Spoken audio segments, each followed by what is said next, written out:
Chapter 15 of the Hindu-Yogi Science of Breath by William Walker Atkinson. More phenomena of yogi psychic breathing. 1. Thought projection.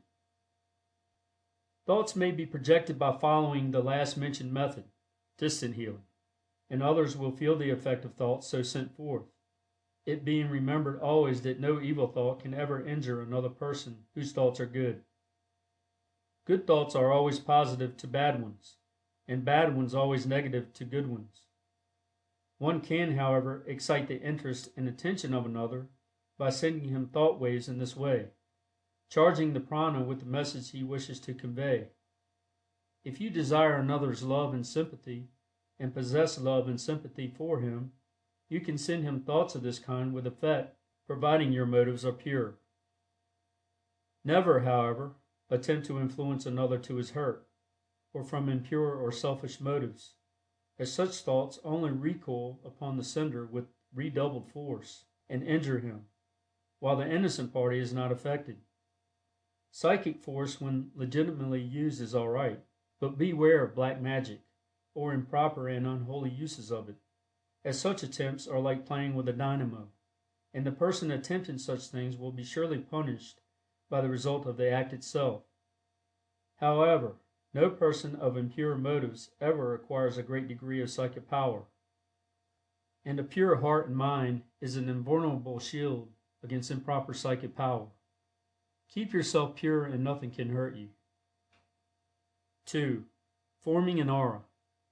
If you are ever in the company of persons of a low order of mind, and you feel the depressing influence of their thought, breathe rhythmically a few times, thus generating an additional supply of prana, and then by means of the mental image method, surround yourself with an egg-shaped thought aura, which will protect you from the gross thought and disturbing influences of others.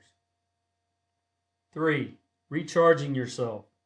If you feel that your vital energy is at a low ebb and that you need to store up a new supply quickly, the best plan is to place the feet close together, side by side of course, and to lock the fingers of both hands in any way that seems the most comfortable.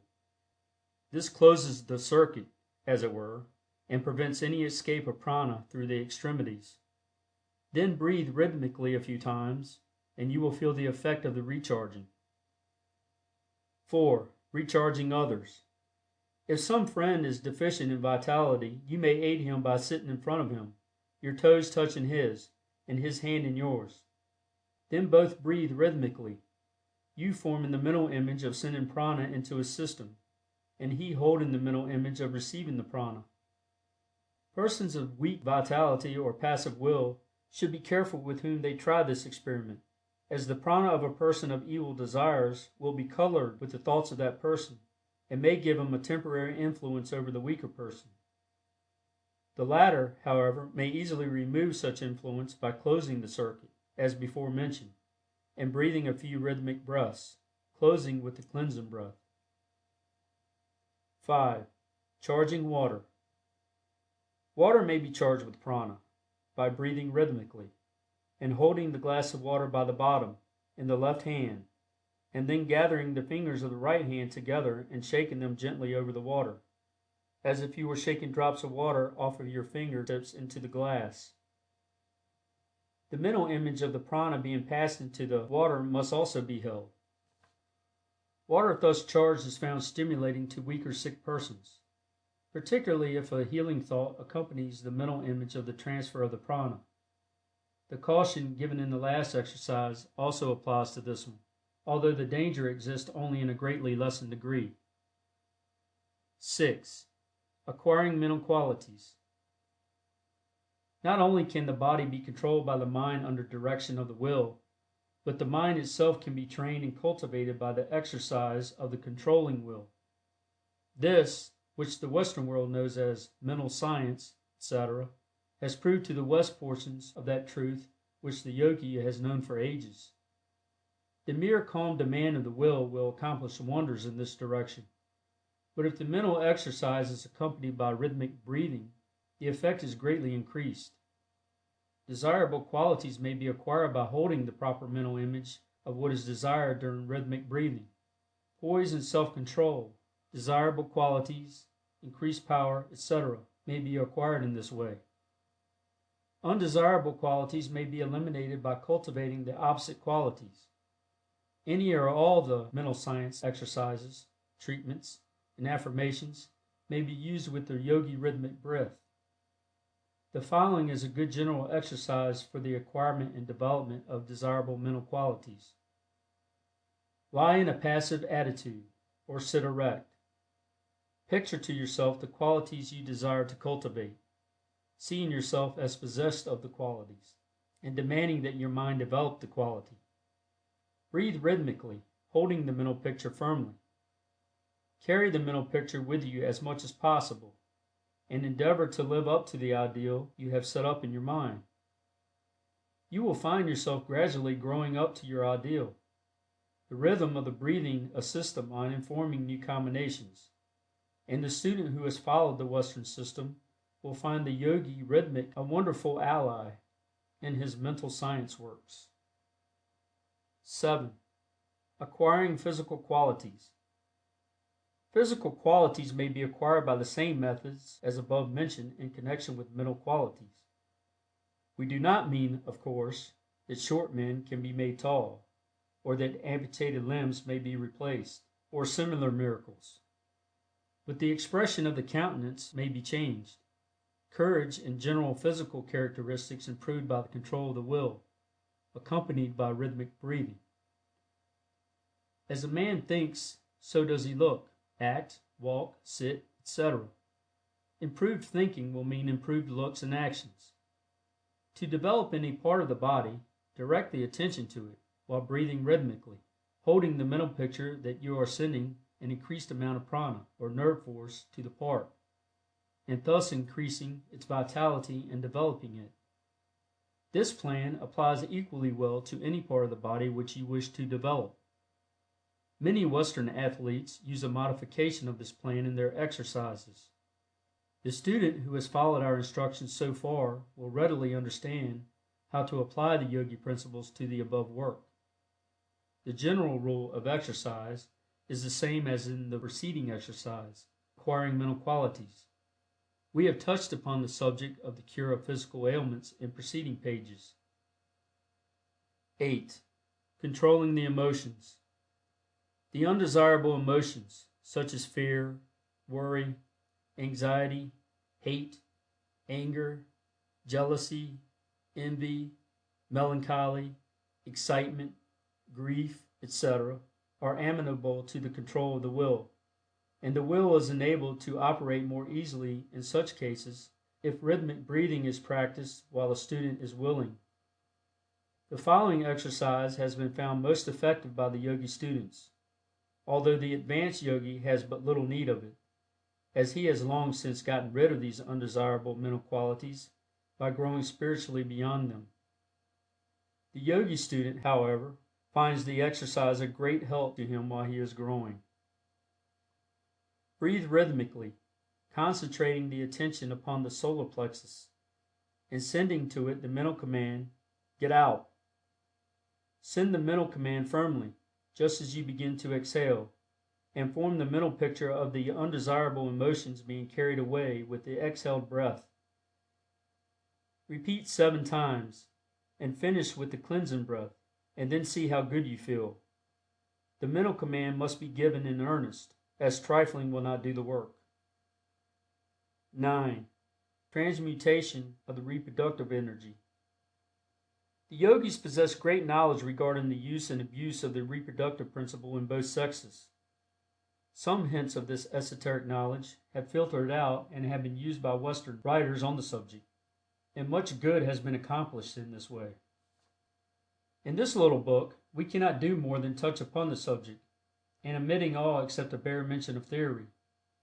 We will give a practical breathing exercise whereby the student will be enabled to transmute the reproductive energy into vitality for the entire system, instead of dissipating and wasting it in lustful indulgences in or out of the marriage relations. The reproductive energy is creative energy, and may be taken up by the system and transmuted into strength and vitality, thus serving the purpose of regeneration instead of generation. If the young men of the Western world understood these underlying principles, they would be saved much misery and unhappiness in after years, and would be stronger mentally, morally, and physically. This transmutation of the reproductive energy gives great vitality to those practicing it. They will be filled with great vital force, which will radiate from them and will manifest in what has been called personal magnetism. The energy thus transmuted may be turned into new channels and used to great advantage. Nature has condensed one of its most powerful manifestations of prana into reproductive energy, as its purpose is to create. The greatest amount of vital force is concentrated in the smallest area. The reproductive organism is the most powerful storage battery in animal life, and its force can be drawn upward and used, as well as expended in the ordinary functions of reproduction, or wasted in riotous lusts. The majority of our students know something of the theories of regeneration, and we can do little more than to state the above facts, without attempting to prove them. The yoga exercise for transmuting reproductive energy is simple. It is coupled with rhythmic breathing, and can be easily performed. It may be practiced at any time, but is especially recommended when one feels the instinct most strongly, at which time the reproductive energy is manifesting and may be most easily transmuted for regenerative purposes. The exercise is as follows. Keep the mind fixed on the idea of energy and away from ordinary sexual thoughts or imaginings. If these thoughts come into the mind, do not be discouraged, but regard them as manifestations of a force which you intend using for the purposes of strengthening the body and mind. Lie passively or sit erect, and fix your mind on the idea of drawing the reproductive energy upward to the solar plexus, where it will be transmuted and stored away as a reserve force of vital energy. Then breathe rhythmically, forming the mental image of drawing up the reproductive energy with each inhalation. With each inhalation, make a command of the will that the energy be drawn upward from the reproductive organization to the solar plexus. If the rhythm is fairly established and the mental image is clear, you will be conscious of the upward passage of the energy and will feel its stimulating effect.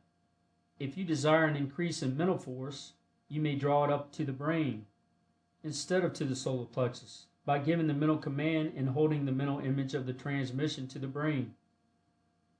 The man or woman doing mental creative work or bodily creative work will be able to use this creative energy in their work by following the above exercise, drawing up the energy with the inhalation and sending it forth with the exhalation. In this last form of exercise, only such portions as are needed in the work will pass into the work being done, the balance remaining stored up in the solar plexus. You will understand, of course, that it is not the reproductive fluids which are drawn up and used, but the etheric energy which animates the latter, the soul of the reproductive organ, as it were. It is usual to allow the head to bend forward easily and naturally during the transmuting exercise. 10. Brain stimulating. The yogis have found the following exercise most useful in stimulating the action of the brain for the purpose of producing clear thinking and reasoning. It has a wonderful effect in clearing the brain and nervous system, and those engaged in mental work will find it most useful to them, both in the direction of enabling them to do better work, and also as a means of refreshing the mind and clearing it after arduous mental labor. Sit in an erect posture, keeping the spinal column straight and the eyes well to the front, letting the hands rest on the upper part of the legs. Breathe rhythmically, but instead of breathing through both nostrils, as in the ordinary exercises, press the left nostril closed with the thumb and inhale through the right nostril. Then remove the thumb and close the right nostril with the finger, and then exhale through the left nostril. Then, without changing the fingers, inhale through the left nostril, and changing fingers, exhale through the right. Then inhale through right and exhale through left, and so on, alternating nostrils as above mentioned. closing the unused nostril with the thumb or forefinger. This is one of the oldest forms of yogi breathing, and is quite important and valuable, and is well worthy of acquirement. But it is quite amusing to the yogis to know that to the Western world this method is often held out as being the whole secret of yogi breathing. To the minds of many Western readers, yogi breathing suggests nothing more than a picture of a Hindu sitting erect and alternating nostrils in the act of breathing. Only this and nothing more. We trust that this little work will open the eyes of the Western world to the great possibilities of yogi breathing, and the numerous methods whereby it may be employed. 11. The Grand Yogi Psychic Breath. The yogis have a favorite form of psychic breathing which they practice occasionally, to which has been given a Sanskrit term of which the above is a general equivalent. We have given it last, as it requires practice on the part of the student in the line of rhythmic breathing and mental imagery, which he has now acquired by means of the preceding exercises. The general principles of the grand breath may be summed up in the old Hindu saying, "Blessed is the yogi who can breathe through his bones." This exercise will fill the entire system with prana, and the student will emerge from it with every bone, muscle, nerve, cell, tissue, organ, and part energized and attuned by the prana and the rhythm of the breath. It is a general house cleaning of the system, and he who practices it carefully will feel as if he had been given a new body, freshly created, from the crown of his head to the tips of his toes. We will let the exercise speak for itself. 1. Lie in a relaxed position, at perfect ease. 2. Breathe rhythmically until the rhythm is perfectly established. 3. Then, inhaling and exhaling, form the mental image of the breath being drawn up through the bones of the legs, and then forced out through them, then through the bones of the arms, then through the top of the skull, then through the stomach, then through the reproductive region, then as if it were traveling upward and downward along the spinal column, and then as if the breath were being inhaled and exhaled through every pore of the skin, the whole body being filled with prana and life. 4. Then, breathing rhythmically, send the current of prana to the 7 vital centers, in turn as follows, using the mental picture as in previous exercises. A. To the forehead, B. To the back of the head, C. To the base of the brain, D. To the solar plexus, E. To the sacral region, lower part of the spine, F. To the region of the navel, G. To the reproductive region. Finish by sweeping the current of prana to and fro from head to feet several times. 5. Finish with cleansing breath. End of chapter 15.